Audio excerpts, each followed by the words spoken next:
السلام علیکم ګرانو دوستانو. نن به زه تاسو ته یو ډېر بد خبر درکړم چې هغه سریلانکا پریمیر لیګ چې کوم کې چې د افغانستان اصغر افغان حضرت الله زازی نجیب زادران شیرزاد محمدي کیس احمد او بعضې نور افغان لوبغاړو خپل نومونه ورکړي ول. نن د سریلانکا کرکټ بورډ له طرف نه دغه اعلان وسه چې سریلانکا پریمیر لیګ یې دوباره کینسل کړی ده. په نن ویډیو کې به زه تاسو ته هغه لامل مخایم چې کوم لامل په وجه باندې دوی ښودلی ده چې دغه کال کې موږ سریلانکا پریمیر لیګ نسو ترسره کولی. نو ویډیو تر آخره پورې وګورئ، په هر څه به تاسو پوه سئ. زه به تاسو ته وایم چې سریلانکا پریمیر لیګ چې کوم هغه تېر کال دوی ته ډېره زیاته ګټه کړې وله، ځکه دوی دوباره یعنې ډېر زر یې ترسره کړ. تقریبا 8 میاشتو کې دننه دوی ترسره کوو، یعنې همدغه میاشتې جولایي میاشتې په 13 تاریخ باندې دغه سریلانکا پریمیر لیګ دوباره شروع کېدونکی و. حالان کې دوی خو ویلي ول چې دغه ډرافت چې کوم د موږ دغه لوبغاړي چې اخیستل کېږي دغه به په اولنۍ هفته کې واخلو، خو اوس تاسو وګورئ اولنۍ هفته هم تېره سوله، د دې ډرافت بیخي د رقم نه لګېږي. زه به تاسو ته وایم چې نن د سریلانکا کرکټ بورډ له طرف نه دغه اوس ما دغه خبر ترلاسه کړ چې سریلانکا پریمیر لیګ دوی دوباره کینسل کړی ده.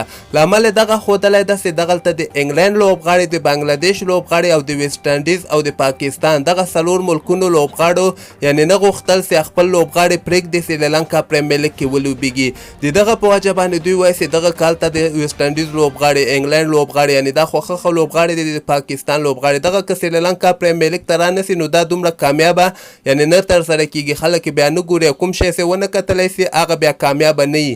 نو د دغه په وجه باندې دوی نن دغه فیصله کړې ده چې دغه موږ دغه وخت کې یعنې دغسې حالاتو کې نسو ترسره کولی. خو دوی بیا دغسې خبره کوي چې اوس دغه کال کې که تاسو وګورئ نړیوال جام کپ هم ترسره کېږي، آی پی ایل هم ترسره کېږي، د نه علاوه دغه 100 باله لیګ هم ترسره کېږي او تاسو راواخلئ دلته نور ټورنمنټونه سی پی ایل کیریبین پریمیر لیګ هم ترسره کېږي، همدغسې نور هم ډېر زیات سیریزونه دي په همدغه کال کې. دوی وایي وخت خو موږ سره نسته ده، خو بیا به موږ کوشش وکړو که چېرته موږ 6 شپې یا 3 هفتې وخت هم پیدا کړو نو په هغه صورت کې به موږ سریلانکا پریمیر لیګ ترسره کړو. خو که تاسو وګورئ ما ته خو نه ښکاري، ځکه دغه کار کې ډېر زیات ټورنمنټونه هم دي، خاص کر نړیوال جام کپ دی. دغه په وجه باندې زیاتره دغه ملکونه چې کوم دي خپل لوبغاړي نه پرېږدي، زړه نه کوي چې خپل لوبغاړي دغسې لیګونو ته پرېږدي که چېرته یعنې دوی انفټ سي نو موږ ته نړیوال جام کپ کې بیا تاوان ونه رسېږي.